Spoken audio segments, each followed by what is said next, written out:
Julien Drey, bonjour. Bonjour. On va parler du voyage de Barack Obama en Israël et dans les territoires palestiniens. On va revenir sur François Hollande au dîner du CRIF. On va parler de la mise en examen de Nicolas Sarkozy. Et on va commencer par là, si vous voulez bien. Cette mise en examen de l'ancien président de la République pour abus de faiblesse, elle intervient 3 jours après la démission de Cahuzac. C'est une coïncidence ? Je ne peux pas imaginer qu'il y a une sorte de Deus ex machina qui joue les pions d'un côté et de l'autre pour faire, je dirais, une sorte de balance entre une mise en examen, un départ.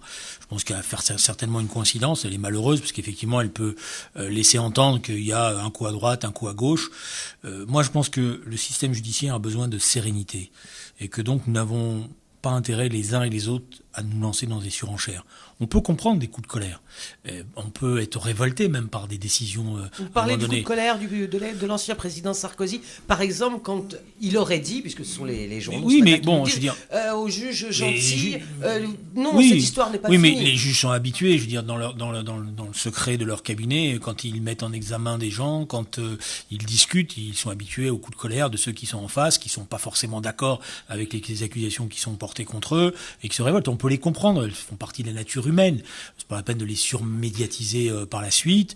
Je pense que l'accusation qui a été portée contre Nicolas Sarkozy est évidemment une accusation extrêmement infamante. Et on peut comprendre à ce moment-là la colère de l'ex-président de la République. Mais je pense qu'on n'a aucun intérêt à rentrer dans la surenchère. Je pense d'ailleurs qu'il est du devoir des avocats de dire je dirais aux personnes avec qui ils travaillent, de dire justement qu'il ne faut pas rentrer dans cette surenchère, qu'il faut comprendre. Et c'est toujours la même chose. Il faut apporter à ce moment-là les éléments de preuve. Donc plutôt que de rentrer dans la surenchère et dans la polémique inutile, il faut mieux démontrer que les accusations ne tiennent pas, qu'elles sont basées peut-être sur des a priori, sur des concordances, mais qu'il n'y a pas de preuves tangibles qui permettent cela. Je pense que c'est sur le fond du dossier qu'il faut se concentrer dans ces cas-là et apporter. Alors après, je voudrais juste faire une remarque, parce qu'il y a un débat dans la société française sur notre système judiciaire. Des décisions de justice, ça se commente. D'ailleurs, la justice ne vit... Contrairement à ce qu'on pense souvent, une décision de justice ne se commente pas. Ça se commente. La justice ne vit que ça. Quand vous êtes étudiant en droit, vous passez votre temps à faire des commentaires d'arrêt. Donc, c'est normal qu'on commente. Alors après, il y a les termes qu'on emploie pour commenter. C'est là que le problème est posé. C'est-à-dire que je pense qu'il vaut mieux commenter sur le fond, disant les choses ne sont pas prouvées, ne sont pas vérifiées. Il y a là des a priori, il y a là des présupposés, il y a là des rapprochements qui sont discutables. Bon, on peut le faire et on doit le faire à ce moment-là. Ça, c'est le rôle de l'avocat, c'est le rôle de ceux qui sont mis en cause. Voilà. Alors après, et je finirai là-dessus, je pense quand même que sur le fond, à un moment donné ou à un autre, il faudra qu'il y ait une réflexion sur notre système judiciaire. Le système judiciaire français, soumis à la pression des temps actuels, des temps médiatiques, des surenchères médiatiques, des enquêtes médiatico-judiciaires qui sont faites aujourd'hui, d'après moi, n'est plus adapté. Alors il faut y réfléchir. C'est-à-dire quoi, la suppression du juge d'instruction ? Ça veut dire que vous êtes, par exemple, dans un secret d'instruction qui est un secret de polichinelle. Voilà, puisque tout est révélé. La preuve, aujourd'hui, on sait que l'ex-président a dit quelque chose. Qui circulent avant même qu'ils aient été validés, je dirais. Donc il y a une réflexion à avoir, sereine, pour reposer cela. On sait aussi que le juge d'instruction, c'est un personnage à la fois qui enquête à charge et à décharge, mais il y a une solitude du juge d'instruction et qui a posé plein de fois des problèmes. Donc il y a un système certainement à repenser, calmement et sereinement. Mais est-ce que vous ne craignez pas que tout ce qui s'est passé cette semaine, alors je pense à la mise en examen de l'ancien président Sarkozy, également la perquisition qui a eu lieu au domicile de Madame Christine Lagarde, Monsieur Cahuzac, bien sûr, obligé de démissionner. Alors, vous ne croyez pas que tout cela peut donner des armes à ceux qui pensent « les politiques, tous pourris ». Ça va certainement un peu alimenter cela, mais je vous ferai remarquer qu'en 2011, on était dans une phase aussi extrême quand il y a eu toute l'affaire autour de Dominique Strauss-Kahn et tout le monde nous disait « vous allez voir, le Front National ». Voilà, je pense que nos concitoyens sont beaucoup plus raisonnables et raisonnés que ne l'est le petit monde médiatico-judiciaire. Et ils savent faire la part des choses. Ils comprennent, je pense que c'est quand même une donnée, aujourd'hui, il y a un système judiciaire qui n'épargne pas les puissants. contrairement à ce qui est dit.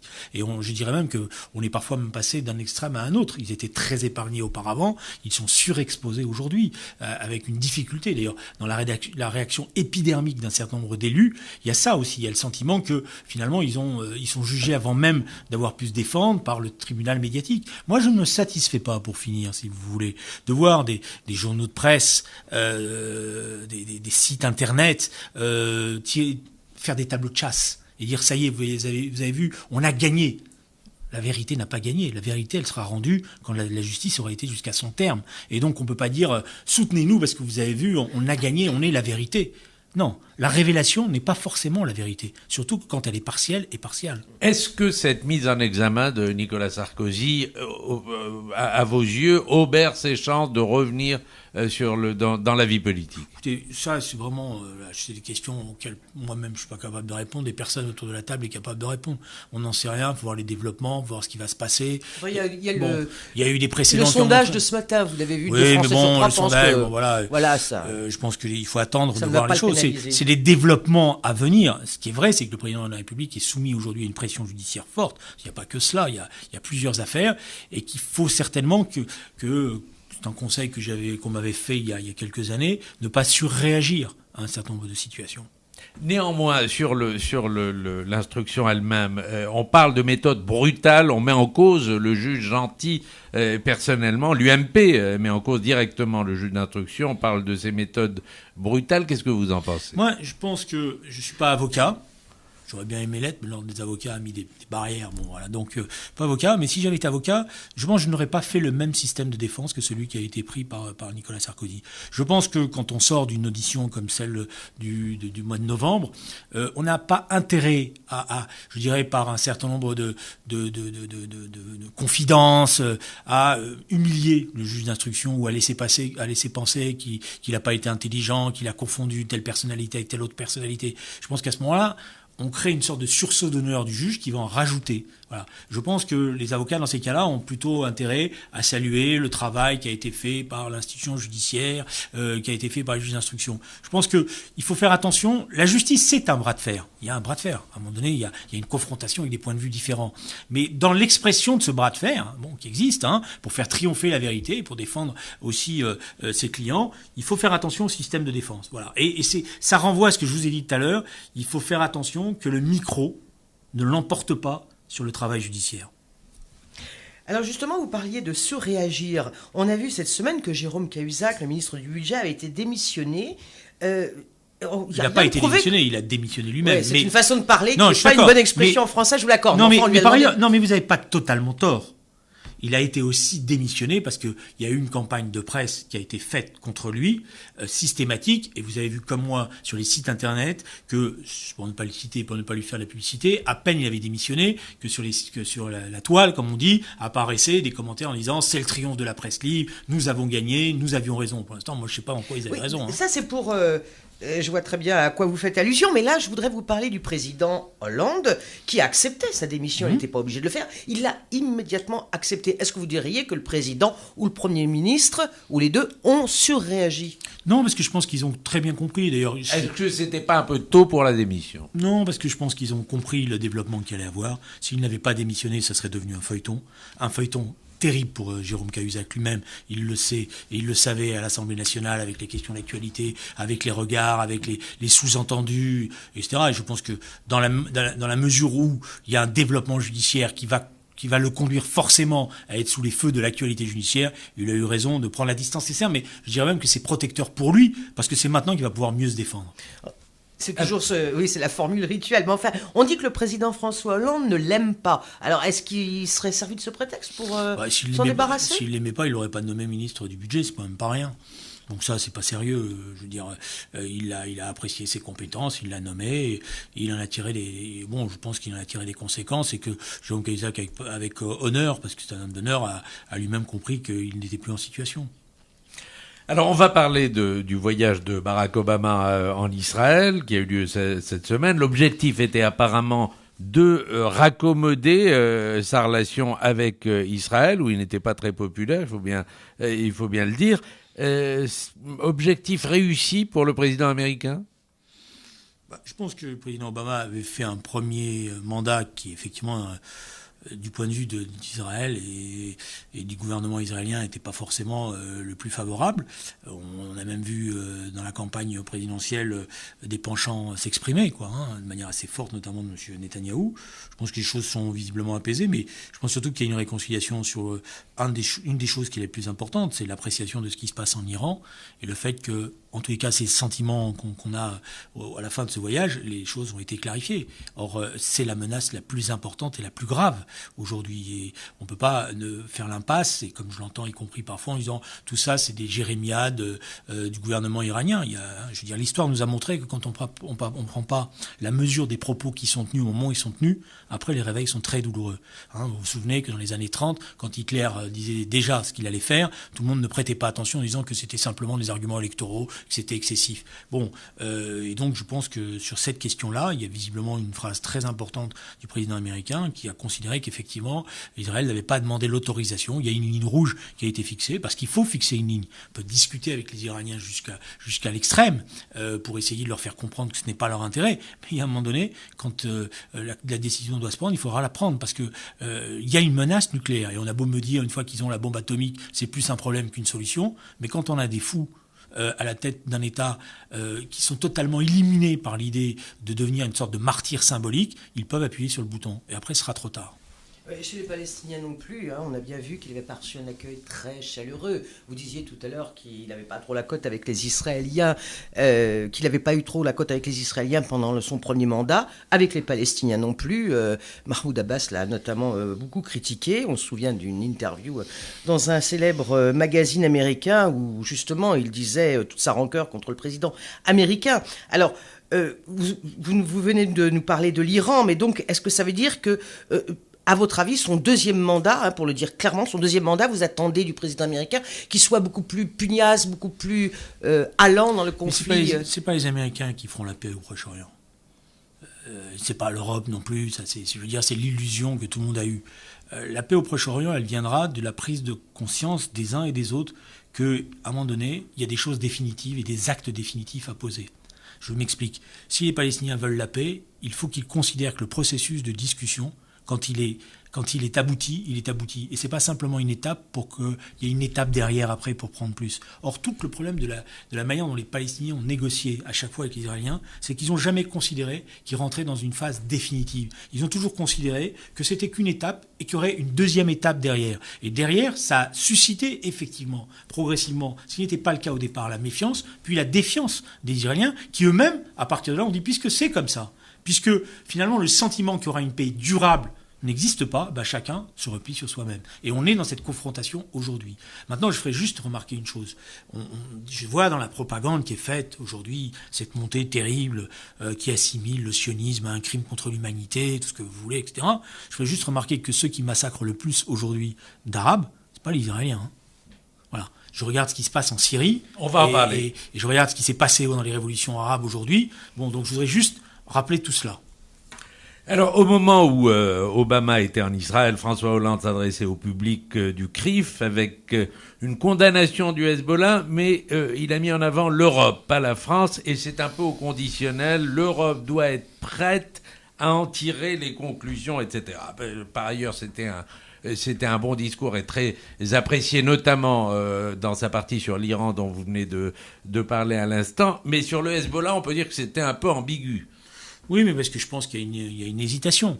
Il y a une hésitation de par la place que le Hezbollah occupe au Liban et que personne ne voudrait déstabiliser le Liban, qui est aussi une poudrière. Oui, il y a une quinzaine de ministres qui sont du Hezbollah, c'est cela au Liban. Voilà, c'est une poudrière et personne ne veut rallumer un conflit communautaire qui s'ajouterait au conflit syrien. Ceci dit, ça n'empêche pas de penser qu'effectivement le Hezbollah joue des deux cartes, c'est-à-dire d'une carte légitimiste dans le gouvernement libanais, mais que derrière, d'abord il contribue fortement à la guerre en Syrie. Et nombre de cadres du Hezbollah sont aujourd'hui aux côtés de Bachar el-Assad. Et deuxièmement, ils n'hésitent pas à liquider les opposants au Liban quand ça les gêne. Oui, mais nous, les Européens, est-ce qu'on peut continuer comme ça encore longtemps sur cette ligne qui consiste à séparer le Hezbollah terroriste du Hezbollah politique? Non, je pense que le moment vient. Je pense qu'il faut commencer à agiter la menace et mettre, je dirais, les choses progressivement au clair. Ça peut pas se faire d'un coup de trait ou d'une manière immédiate. Ça doit se faire y compris en discussion avec les Libanais, parce qu'on n'a pas non plus nous intérêt à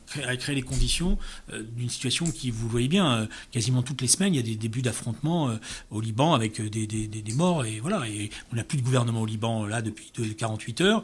Et moi, je suis très inquiet parce que je pense que le conflit syrien peut très bien embraser aussi. Oui, puis il y a des dizaines de milliers de Syriens qui sont réfugiés actuellement au Liban. Voilà. Alors, la Syrie, précisément, on est à des dizaines de milliers de réfugiés, mais on est surtout à des dizaines de milliers de morts, avec un réchauffement de la tension, y compris dans la frontière avec Israël ce matin.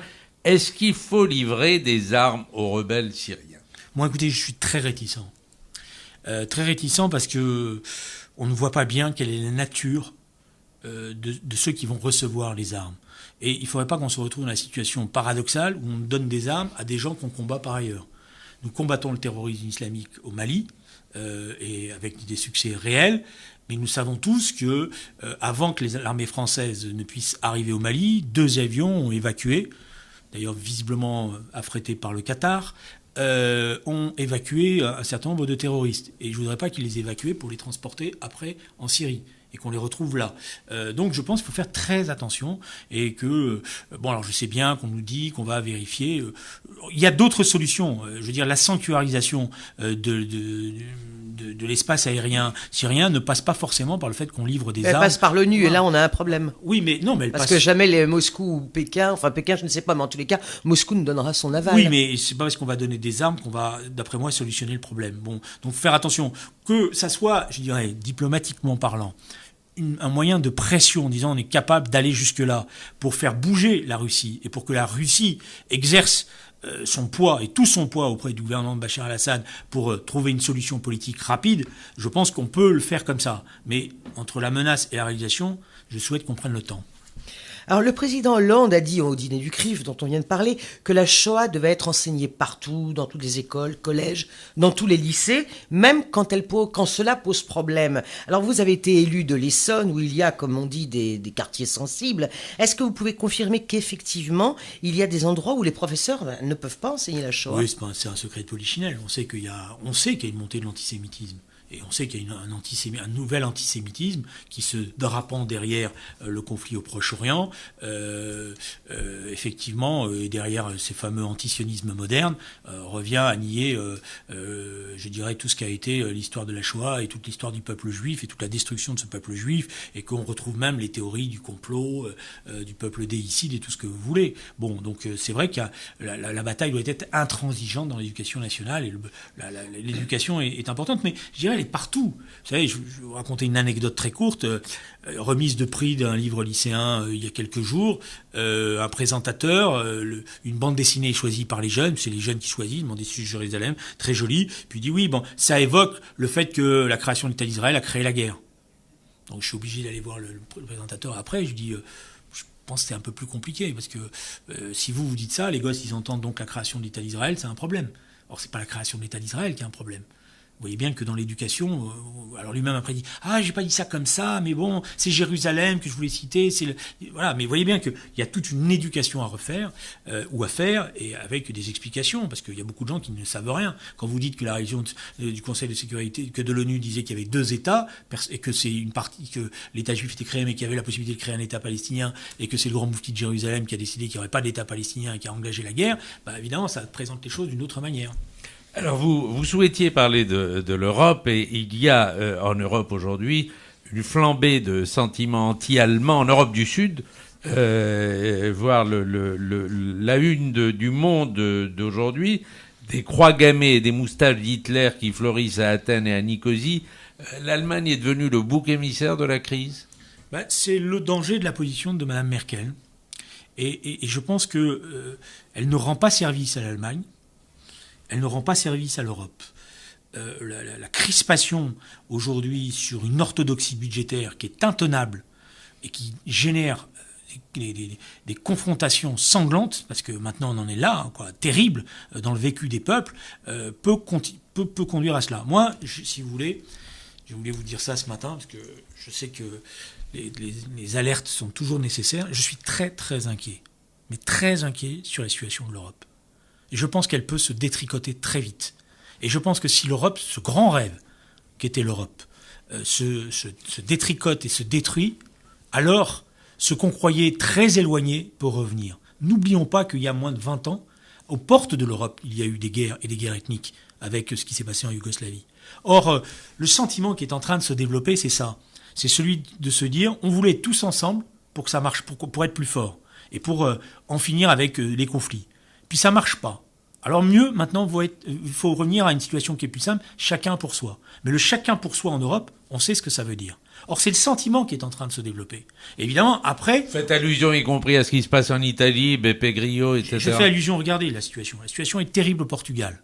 Des manifestations gigantesques où, d'ailleurs, la population portugaise qui descend reprend l'hymne de 74 contre la chute de la dictature. L'Espagne est en train de se défaire.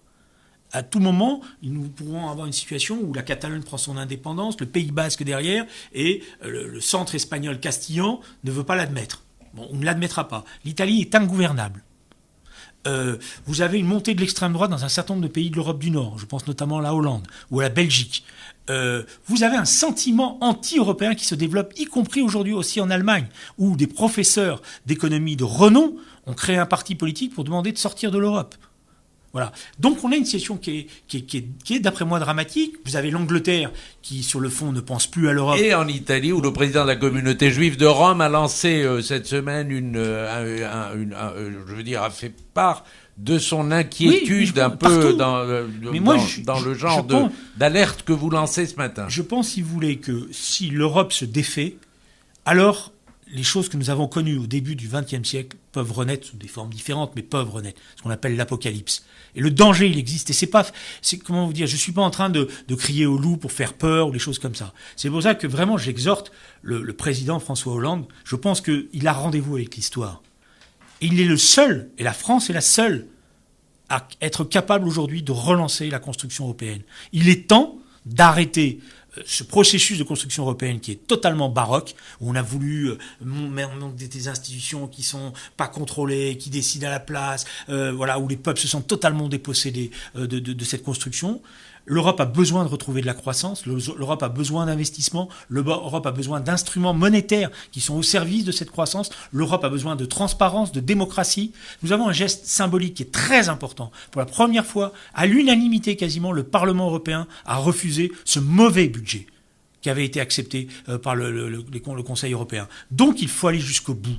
Il faut qu'il y ait un plan français de relance de la construction européenne qui passera à la fois par des éléments économiques de retour à la croissance et des investissements nécessaires et un rôle nouveau des autorités monétaires pour cela. Et deuxièmement, certainement pour rassurer ceux à qui on va demander des efforts, une intégration nouvelle sur le plan politique avec des collaborations nouvelles. Je pense notamment à la défense, à la recherche, aux infrastructures de transport, aux grands conglomérats industriels qu'il faut reconstruire. Il faut refaire des grands projets industriels européens parce que c'est aussi un ciment. Quand Airbus réussit, c'est toute l'Europe, c'est pas que la France qui réussit. Et donc il faut refaire aussi une grande politique industrielle européenne. Mais j'insiste vraiment, on est à un moment charnière. L'affaire chypriote, de ce point de vue-là, est l'affaire la plus dramatique et qu'on puisse imaginer, qu'ils aient pu imaginer, dans le conclave des cerveaux, qu'on pouvait prendre 10% des dépôts. Alors maintenant on nous dit oui mais vous n'allez pas défendre un paradis fiscal, la Chypre, etc.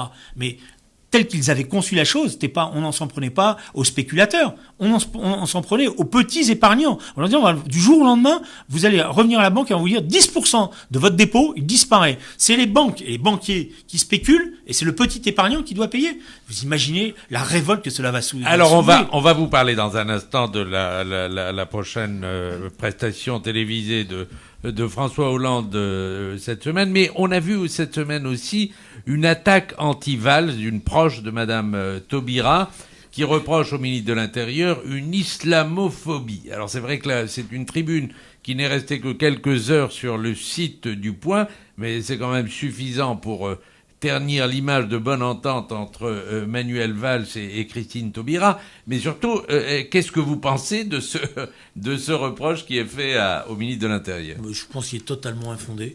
Et c'est moi qui ai été voisin de Manuel Valls comme élu, puisque sa circonscription, quand moi j'étais député, ma circonscription était à côté de la sienne. Vraiment, alors, je trouve ça c'est vraiment n'importe quoi. Il y a, par exemple, à Évry, il y a une mosquée qui tourne, qui est devenue même un élément clé de la vie de la communauté musulmane dans le département. Manuel Valls a été un des éléments clés de la vie de cette communauté dans sa ville. Donc je pense que c'est pas sérieux. Et moi je dis attention, il ne faut pas confondre islam et islamisme. L'islam a sa place dans la République comme toutes les religions à partir du moment où on respecte le pacte laïque que nous avons fixé. L'islamisme c'est autre chose. Et le terme islamophobie, je ne l'ai jamais repris à mon compte. Il a été inventé par les frères musulmans pour essayer de faire la confusion entre islam et islamisme. Et nous n'avons pas à reprendre ce terme-là. Qu'il y ait un racisme anti-musulman, qu'il y ait un racisme anti-maghrébin, et qu'il faille le combattre, et qu'il y ait aujourd'hui des victimes de ce racisme, et qui est en hausse d'ailleurs en France, oui.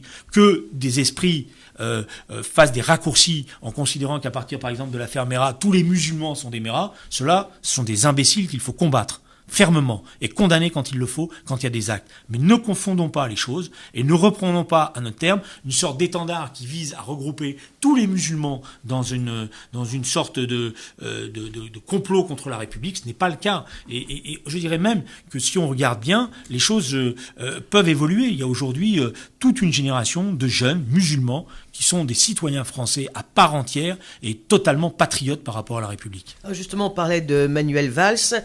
On a vu son nom qui circulait dans les médias comme éventuel prochain Premier ministre. Bon, on a bien vu que Jean-Marc Ayrault était très bas dans les sondages. Vous allez me dire, le président Hollande également. On se demande comment il va tenir 4 ans comme ça, parce qu'on sait bien aussi d'expérience, si on s'en réfère au précédent quinquennat, encore que M. Sarkozy avait baissé moins vite. Mais bon, il a eu beaucoup de mal à remonter. On peut s'imaginer que ce sera la même chose. Alors, il faudra peut-être changer de Premier ministre. Est-ce que M. Valls ferait l'affaire, selon vous ? Oui. Je pense que dans les sondages, ce qu'on voit bien, c'est qu'il y a une impopularité, mais il n'y a pas de rejet. Il n'y a pas de rejet, il n'y a pas de violence, il n'y a pas ces comportements qu'il y avait et qu'il y a eu et qui ont d'ailleurs coûté la victoire à Nicolas Sarkozy. Je pense qu'il y a une difficulté et qu'effectivement, il y a une impatience, il y a une souffrance qui s'exprime au travers de cette impopularité et qu'il faut entendre et sur laquelle il faut apporter des solutions, à laquelle il faut apporter des solutions. C'est pas qu'un problème d'équipe. Peut-être qu'il y a des ajustements à faire, mais ça ne m'appartient pas de les faire, ni même de les commenter ici. Mais je pense surtout que la question qui est posée, et on est là au cœur du débat qu'on vient d'avoir tout à l'heure, c'est que si on veut trouver des marges de manœuvre économiques, il faut desserrer l'étau budgétaire dans lequel on nous a enfermés.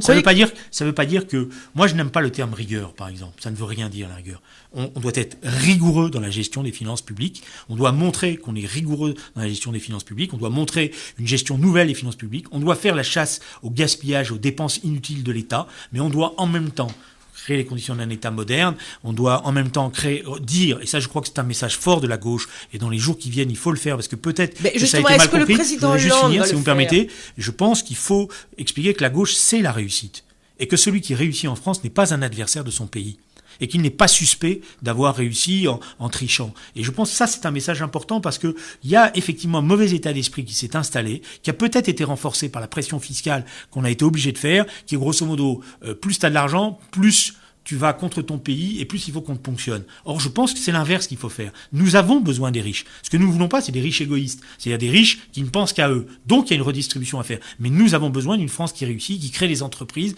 et qui, quand les gens prennent des risques, ils soient aussi récompensés financièrement. Bon, enfin, c'est ce que vous attendez alors comme message du président Hollande jeudi qui sera sur TF1. Moi, je pense, je ne suis pas son conseiller, mais je pense qu'il y a effectivement un moment particulier dans lequel il se trouve, dans lequel il doit prendre l'initiative. Sur la question européenne, c'est son grand rendez-vous. C'est un Européen convaincu. Il faut maintenant mettre, y compris la chancelière Merkel, devant ses responsabilités. Et il faut un discours qui explique que ce que nous faisons, c'est pas contre ceux qui réussissent, mais c'est que pour que tout le monde réussisse. Et nous terminons sur la question MyBooks. MyBooks, c'est un site d'information littéraire avec lequel nous posons la question en partenariat dans cette émission. Julien Drey, quel est votre livre de chevet? Quel est le livre que vous lisez en ce moment? Je vais vous faire une petite confidence. En fait, quand j'étais jeune scolaire, mais des gens ici autour de la table se souviennent de cela, j'avais lu Camus comme ça en passant. Bon, c'est vrai que vous avez été condisciple. Voilà, on a été au lycée ensemble. On avait 14 et 15 ans. Voilà. C'était il y a longtemps, comme on dit. Il y a quelques... Mais nous avons gardé notre jeunesse et notre révolte de l'époque. Non, j'avais lu Camus, mais franchement, c'était plutôt, c'était pas Camus ma tasse de thé, quoi.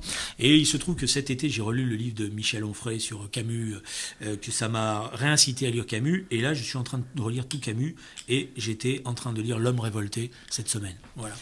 Et il va y avoir d'ailleurs un film sur Camus surtout, qui est excellent, sur le premier homme, qui était le dernier livre. Le dernier livre, oui, c'est ça. Merci Julien Drey.